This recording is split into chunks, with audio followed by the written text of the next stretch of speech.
Morning. मैं जाकिर हुसैन आपकी JDS class में स्वागत करता हूं।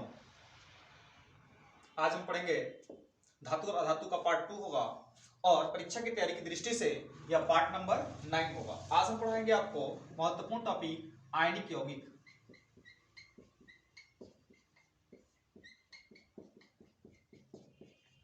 आयनिक यौगिक क्या होते हैं? तो वे यौगिक जो धातु और अधातु दोनों से मिलकर बनते हैं। धातु और अधातु दोनों से मिलकर बनते हैं।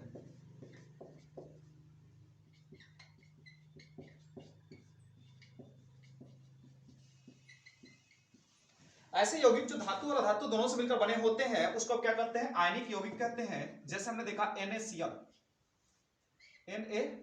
ये एक प्रकार क्या है? आयनिक यौगिक है। अब देखिए इसमें क्या होता है कि चूंकि सोडियम पॉजिटिव, क्लोरीन निगेटिव, अब क्या होगा कि जब दोनों को मिलाया जाएगा तो ये Na पॉजिटिव और ये Cl निगेटिव, तो जब ये दोनों मिलेंगे तो उसी के फलस्वरूप जो होता है हमारा NaCl बन जाता है। तो इसी को हम क्या कहते हैं? आयनिक यौगिक कहते हैं। अब आइए देखते हैं आयनिक यौगिक के गुण क्या होते हैं। आयनिक यौगिक के गुण,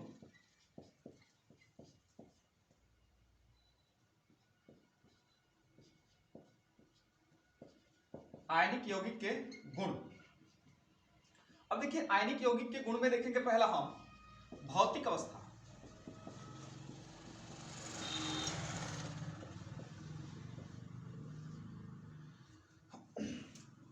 अब देखिए भौतिक अवस्था क्या होता है, तो इनके बीच के पॉजिटिव और निगेटिव, जहां पर जो चीज पॉजिटिव और निगेटिव मिल जाता है तो उनके बीच क्या होता है? प्रबल आकर्षण बल हो जाता है। अब प्रबल आकर्षण बल का मतलब समझ लीजिए, एक जैसे आइंस्टीन ने बता दिया था लड़के और लड़कियों के बारे में, वैसे ही समझिए यहां पे कि जैसे पॉजिटिव जो है लड़का पॉजिटिव और उसका विपरीत क्या है? लड़की निगेटिव, तो इनके बीच की जो दोस्ती की बॉन्डिंग होगी वो क्या होती है? बहुत ही प्रबल हो जाती है। तो वैसे ही समझिए कि जब पॉजिटिव और निगेटिव मिलता है तो पॉजिटिव और निगेटिव मिलने के कारण क्या हो जाती है? इसका बल जो होता है प्रबल बल काम करता है, और प्रबल होने के कारण क्या होता है? ये ठोस होता है। अर्थात हम कह सकते हैं कि इनके बीच जो होता है बल प्रबल बल होता है, और प्रबल बल होने के कारण कैसे होते हैं? ये ठोस होते हैं, ये ठोस होते हैं।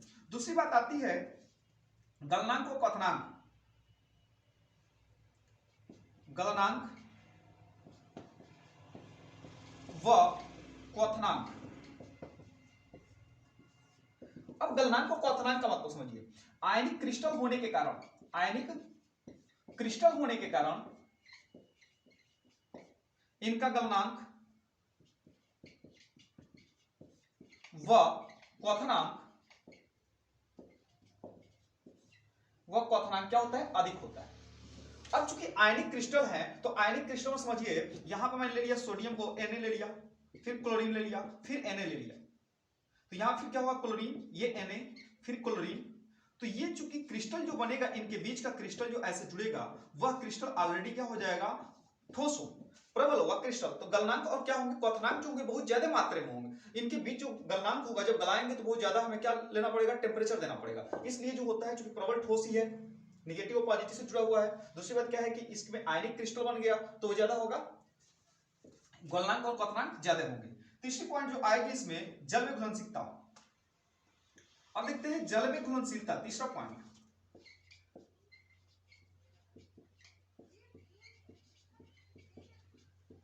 अब देखिए जल में घुलनशीलता का कारण क्या है? ये ध्रुवीय होने के कारण क्या होते हैं? जल में घुलनशील होते हैं। ध्रुवीय होने के कारण, ध्रुवीय होने के कारण जल में घुलनशील होते हैं। अब ध्रुवीय, चूंकि ध्रुवीय होने के रीजन क्या है? देखिए यहां पॉजिटिव, ये क्या है? निगेटिव। तो ध्रुवीय होने के कारण भी क्या होते हैं? इनके अंदर जो होती है जल में घुलनशील होते हैं। तो आपने देखा कि आयनिक यौगिक क्या होते हैं, आयनिक यौगिक के गुण क्या है, और भौतिक अवस्था क्या होती है, गलनांक क्या होता है, और जल में घुलनशीलता कैसी होती है। ये टॉपिक जो थी आयनिक यौगिक की थी।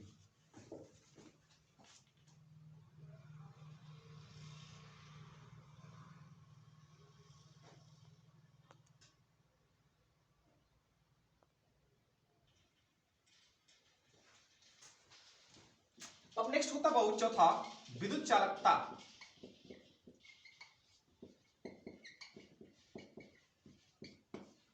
अब क्या होता है कि जो यौगिक होते हैं आयनिक यौगिक,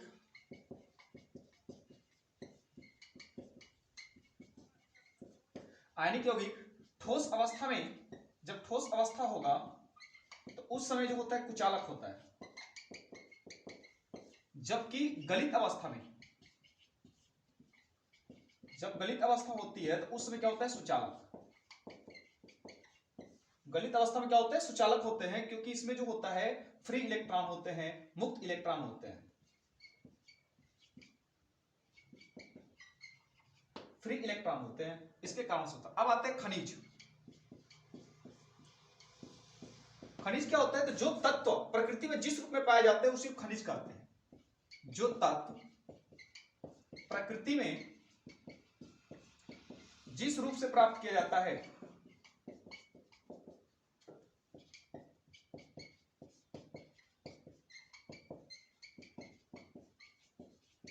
उसे खनिज कहते हैं। जिस रूप में हमें मिलेगा वो क्या होगा, खनिज होगा। अब देख लेते हैं खनिज जैसे copper CuFeS2, CuFeS2 copper pyrite. अब क्या होगा यहां से कि हमने देखा कि हमारा क्या है खनिज है, इसी रूप में मिलवे करता है हमारा कॉपर। लेकिन अब आता है अयस्क। अब क्या होता है कि खनिज से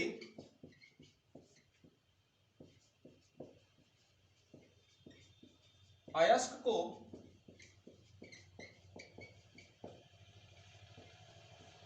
सरलतापूर्वक प्राप्त करने, खनिज से हम अयस्क को क्या करते हैं सरलतापूर्वक प्राप्त करते हैं, उसी को हम क्या कहते हैं अयस्क कहते हैं।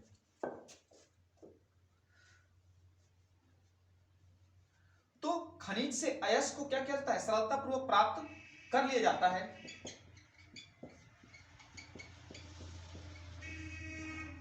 और ये क्या होता है कम खर्च में प्राप्त किया जाता है, कम खर्च में। तो ये होता है हमारा अयस्क। जैसे हमने कॉपर पाइराइट से, ये कॉपर पाइराइट है और कॉपर पाइराइट से क्या निकालना है कॉपर। बॉक्साइट से क्या निकाला जाता है, बॉक्साइट क्या होता है अयस्क होता है। जो भी हमारा अल्युमिनियम पाया जाता है वह बॉक्साइट के रूप में निकलता है। लेकिन हम उससे क्या होता है खनिज जो होती है बॉक्साइट होती है, लेकिन उससे कम खर्च में क्या करते हैं अल्युमिनियम को प्राप्त कर लेते हैं, तो हमारा क्या होता है अयस्क हो जाता है। अब देखिए समझिए कि मान लीजिए कि ये हमारा क्या है जैक फ्रूट है, ये कटहल है आपका, और इस कटहल से बच्चों आपने प्राप्त कर लिया, आपको निकालना है उससे कोआ। तो कटहल जो मिलेगा वो क्या होगा एक प्रकार से खनिज है। लेकिन जब कटहल को चीड़ फाड़ करके उसको जैसे उससे अंदर से कोआ निकाल लें तो क्या होगा आपका अयस्क है, क्योंकि आपको कटहल से मतलब नहीं बल्कि उसके कोए से मतलब है। वैसे ही क्या होता है खनिज होता है। जब आप खनिज को निकालते हैं तो खनिज जैसे मिलेगा हमें प्रकृति में जैसे मिलेगा हम उसको निकाल लेंगे। लेकिन जब हम उससे अयस्क को निकालना होगा, हमें मेन जो काम की धातु है उससे निकालना होगा, तो उसी को हम कहते हैं अयस्क। अब नेक्स्ट आता है खनिज और अयस्क में अंतर। खनिज और अयस्क में अंतर।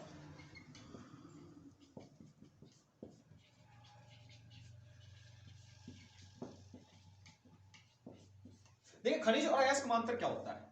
यहां पे जो भी खनिज होता है मतलब सभी खनिज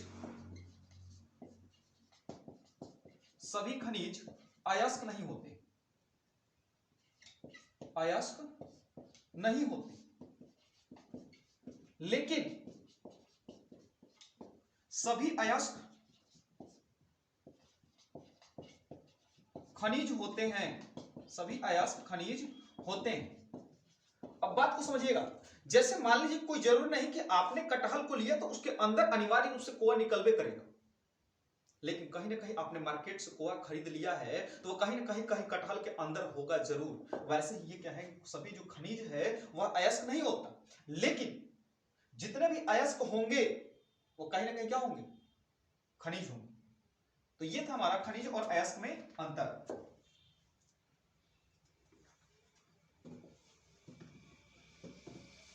अब देखते हैं आधात्री गैंग या मैट्रिक्स क्या होता है।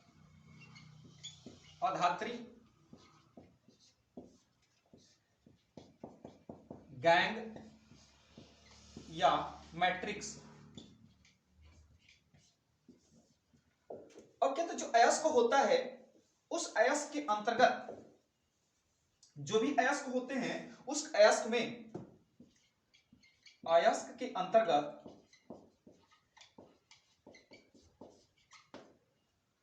कंकड़, पत्थर, बालू, मिट्टी आदि मिले होते हैं।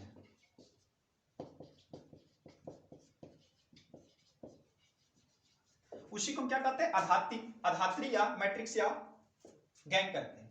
अब अयस्क, जैसे मान लीजिए कोई आपने लोहा पाया, तो लोहे के ऊपर जो है उसके चारों तरफ जो होंगे, मिट्टी के अंदर कोई 5 का सिक्का मिल गया आपको, और मान लीजिए लोहे का है, अब उसके अंदर क्या होगा? बालू, जंग या अन्य चीज लगा रहेगा। आपको सिक्के से मतलब है, आप उसको क्या करते हैं? छोड़ा करके उसको रगड़ करके क्या करते हैं? उसे प्राप्त करते हैं सिक्के को। तो कहीं क्या आता है? वही जो निकलता है, छोड़ता है, वो जो कचरा होता है, उसी को हम क्या कहते हैं? आधात्री, गैंग या मैट्रिक्स कहते हैं।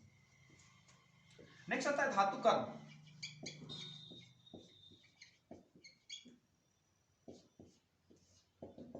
धातु कर्म क्या होता है? तो अयस्क से धातु प्राप्त करने की क्रिया, अयस्क से